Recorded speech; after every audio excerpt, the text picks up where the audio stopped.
All right, shalom, shalom. First and foremost, I want to give all praises, all honor, all glory to Yahweh, Ba'asham, Yahweh Shai, Ba'asham, Rakakwadash. All right, double honors to the apostles, elders at Great Millstone, shalom to you, Akim, who are pushing the work in truth and in sincerity. All right, of course, bringing forth the testimony of our Lord Yahweh Shai. That testimony is the spirit of prophecy. Prophecy means to say before.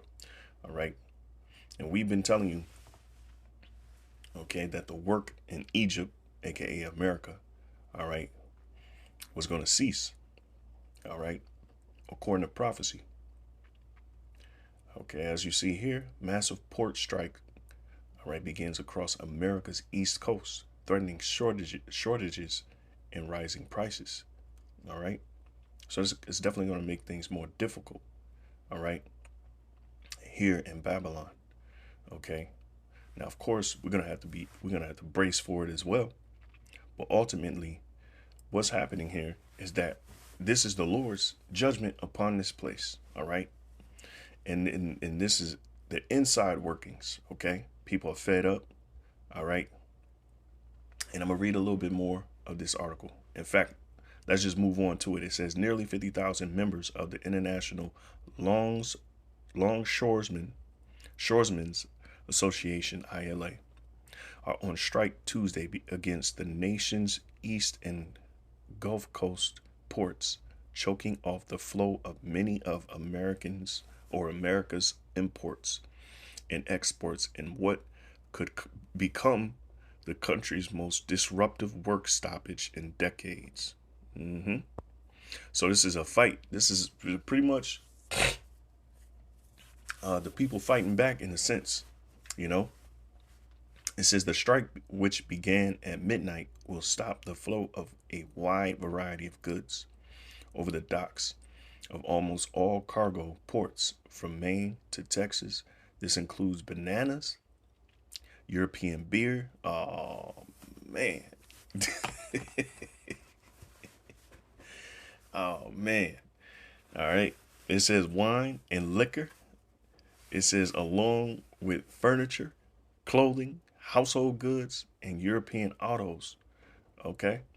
Also well also well as parts needed to keep US factories operating and American workers in those plants on the job, among many other goods. It could also stop US exports now flowing through those ports, hurting sales for American companies. All right. Which this is beautiful, man. You know, because the pride of society is pretty much gone up, and the rebellion, and this is nothing more than a mechanism that the Lord has put in play. All right, so that He can even the playing field. Okay, and is much more to come. All right, it says a wide gap remained uh, between the union's demands and the contract offer from the United States Maritime Alliance, which uses the acronym USMX. The Maritime Alliance represents the major shipping lines, all of which are foreign owned, as well as terminal operators and port authorities. Wow. All right. So all these shipping lines are foreign owned. That means these foreigners, all right, they ain't gonna get paid. Okay. So that's gonna be that's a disruption. All right, when the money flow stop, you know, uh, the jaws the the jaws drop. No, but when the money flow stop, man, it's gonna create a huge problem. Now, I don't know what exactly. All right, maybe somebody that deals in economics. All right, maybe you can leave a comment.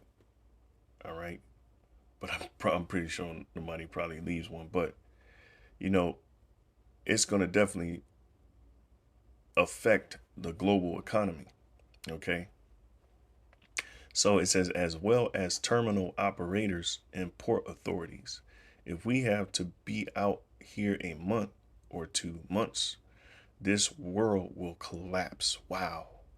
Wow, said ILA President Harold Daggett in an interview, all right, with CNN Tuesday morning. Go blame them. Don't blame me. Blame them. All right. The USMX declined to comment. See, depending on the length of the strike, it could result in shortages of consumer and industrial goods. So it's going to affect everybody from the citizens to the corporations. All right. And that's a heavy hit right there. Just a few days without these port workers is going to affect a lot of, the, how can I say, it's going to affect a lot of the how society is moving. Production. I say that. Okay. So let's see here. This is which has shown signs of recovery from pandemic-induced supply chain disruptions that resulted in a spike of in inflation. The ports involved include the Port of New York and New Jersey. Dang.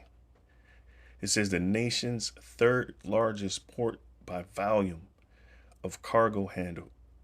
It also includes ports with other specialties. Port Wilmington in Delaware describes itself as the nation's leading banana port, bringing in a large share of America's favorite fruit, according to the American Farm Bureau. 1.2 million metric tons of bananas come in through the struck ports, representing about 1/4 of the nation's bananas.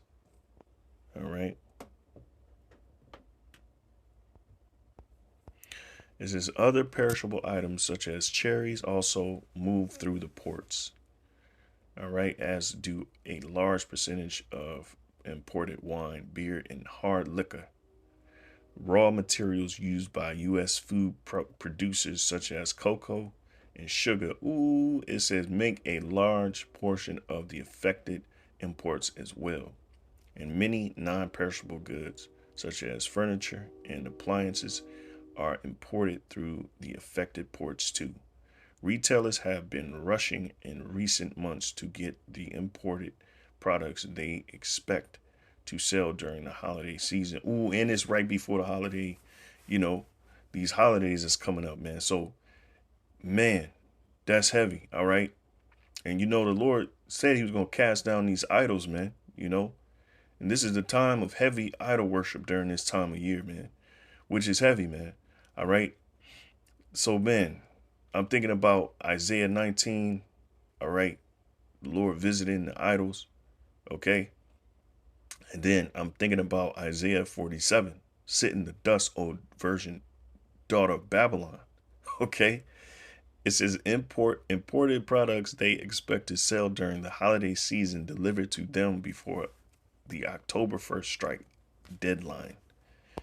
All right. Many of the goods cannot be rerouted because it doesn't make economic or logistical sense to ship them by plane or to other ports of entry.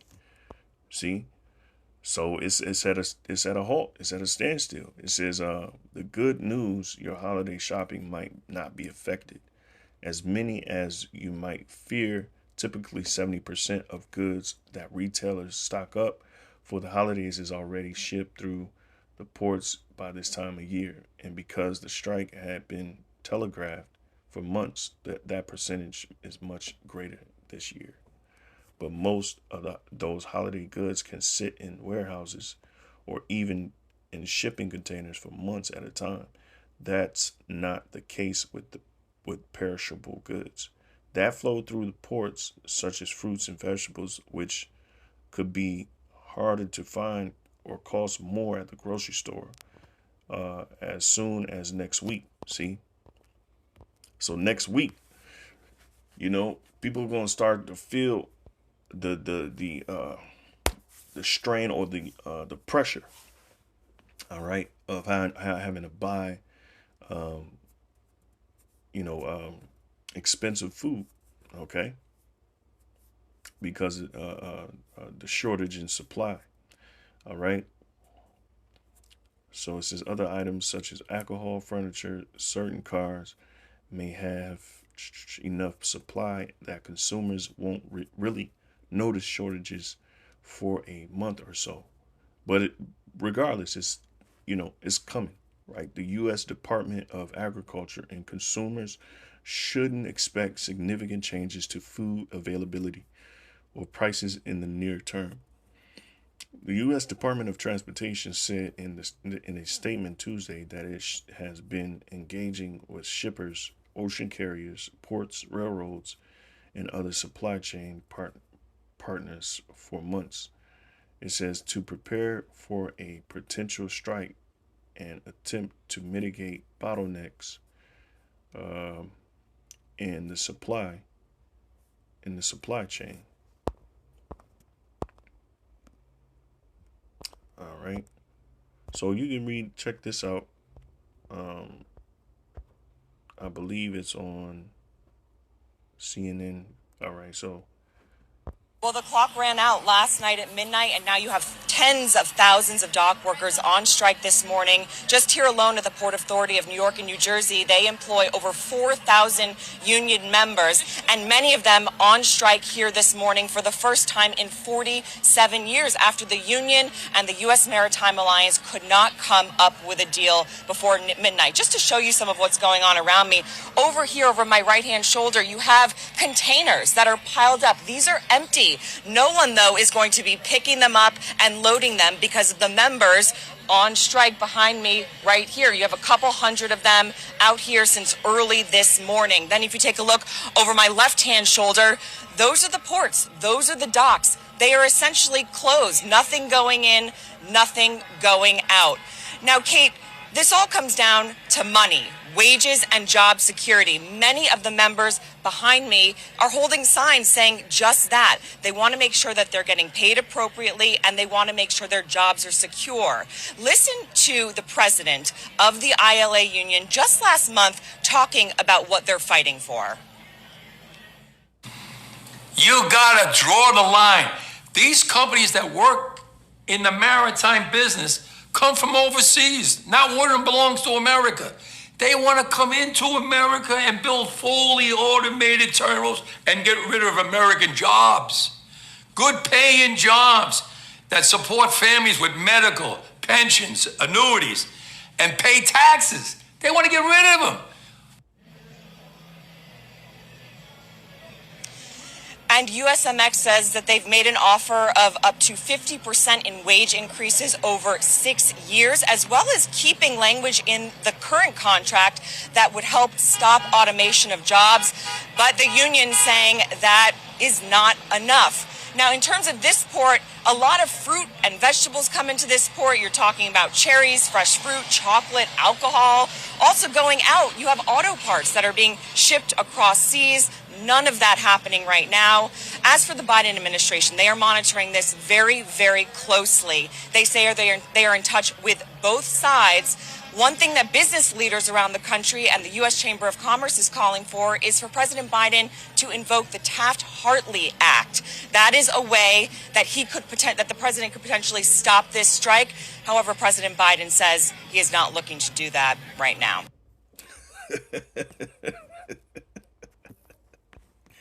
Right? So he is not looking to do that right now. Okay.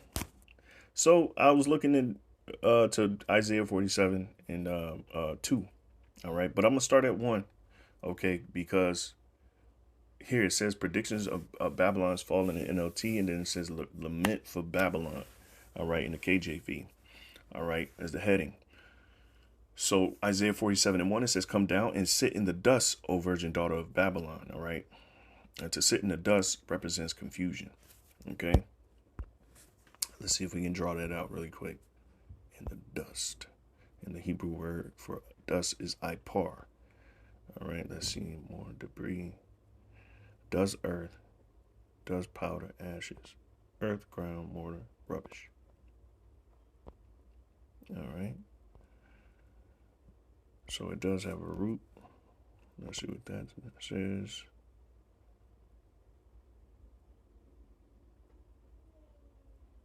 Oh, it says, meaning either to be gray or perhaps rather to pulverize, used only in the denominative from, okay, so it has a further root. Let's see, it just keeps going back and forth.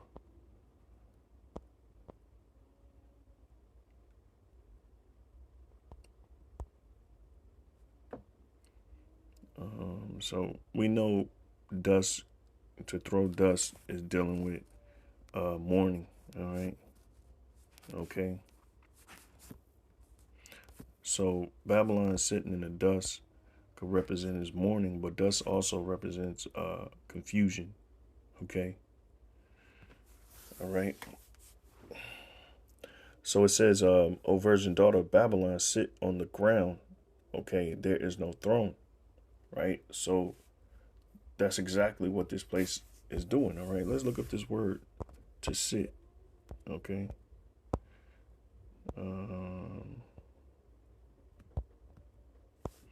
Hebrew word is yeshab, yeshabim, right? Yeshab. Strong's definition, to sit down, specifically as judge, in ambush, and quiet. See, and that's what's happening too, right? By implication, to dwell, to remain, right? So they're gonna remain on the ground, all right? Which essentially just represents this place is I want to say, I want to use another word, but success is coming to me. I don't know why, but prosperity. All right, this is to remain, causatively, to settle, to marry, to make, abide, continue, right? To continue. It's not going to continue. Cause, to make, dwelling, ease, self, endure, establish, fail. So that's what's happening. Failing, right? By her sitting down. All right. So let's keep going. All right. So it says, there is no throne, right? So there ain't, and the throne represents rulership. All right. Okay. What is America ruling? All right. They rule in the economic sector. All right. All right. It says, O daughter of the Chaldeans, for thou shalt no more be called tender and delicate. All right. Okay. Right. Because the tender and delicate, right, is an untouched virgin. All right. And America is being touched by what? By these calamities. Of course, ultimately is the Lord's judgment. Verse 2, take millstones and grind mill, uncover thy locks, make bare the leg, uncover the thigh, pass over the rivers. Now I want to go into this because I found something. It says pass over, right? I want to go into pass over the rivers, right? Because the Lord is essentially exposing Babylon, all right? Okay. And guess what? The work in Babylon is going to cease. All right. And this is what this is dealing with. Pass over the rivers. Okay. So I'm going to get straight to the point on this one. All right. It says here, right here. It says to immigrate, leave one's territory. Right. Are we not seeing that? What does it say in Google? Let's see. To immigrate, leave one's own country in order to settle permanently in another. Okay.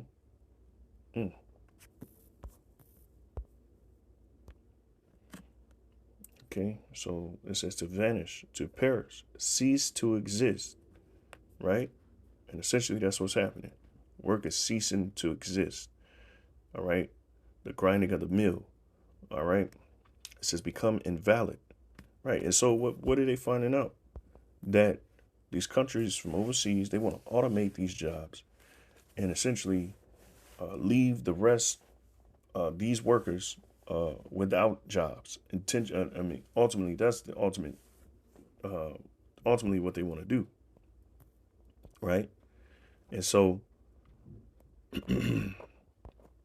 it's causing these people to somewhat, in a sense, immigrate. All right, leave one's territory, to vanish, to perish, to cease to exist, to become invalid, to become obsolete, of law, decree, to be alienated, pass into other hands. See, and that's what probably is going to happen, most likely. You know, there's a reason why they had a flood of immigrants come over.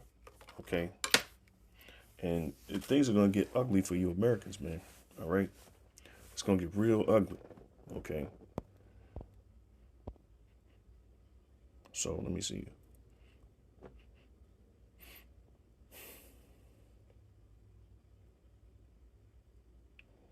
Ibar, Hebrew word Ibar.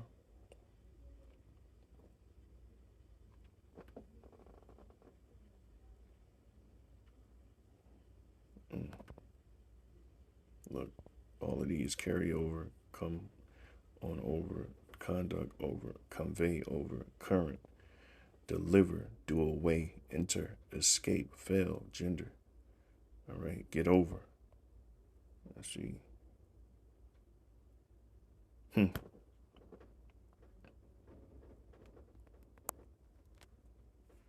Hey, look at that.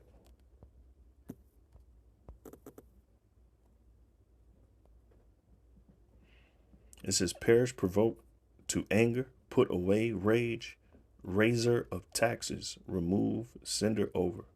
Look at that. Raiser of taxes. Okay. So that's what's happening. Let's get it, Jack. It says, verse 3, thy nakedness shall be uncovered, yea, thy shame shall be seen. I will take vengeance, and I will not meet thee as a man. That's what's happening. Let's go to Isaiah 14. The Lord, this is the Lord's doing. Okay, Isaiah 14. All right, and let's see here. Here we go. Isaiah 14:5. It says, the Lord hath broken the staff, all right, of the wicked, and the scepter of the rulers. Okay, he who smote the people in wrath with a continual stroke, he that ruled the nations in anger, is persecuted, and none hindereth. All right, and that's when we know the nations is going to come up against America. All right, but I want to get straight to the point on here. All right, let's see here. Here we go. Verse 10, Isaiah 14:10. All they shall speak and say again unto thee, art thou also become weak as we? All right. Art thou become like unto us? And that's what's happening. America's declining. America's on a decline. All right. So America's going to be like the countries that it was destroying. All right. Verse 11, it says, thy pomp, meaning thy pride or might, it says, in the NLT, it says, brought down to the grave, and the noise of thy vows, the worm is spread under thee, and the worms cover thee. All right, and this is what's coming. This is what's happening. All right, thy pomp, your might is broken down. All right, to the grave. All right, and the noise of thy vows. All right, the sound of the harp in your palace. All right, that's the celebrations. The worm is spread under thee, and the worms cover thee. All right. That's right. How art thou fallen from heaven, O Lucifer, son of the morning? How art thou cut down to the ground, which didst weaken the nations? That's right. So I'm going to go ahead and end it on that. As we see, this place is declining, and hey, it's coming, man. It's here. So, hey, shalom.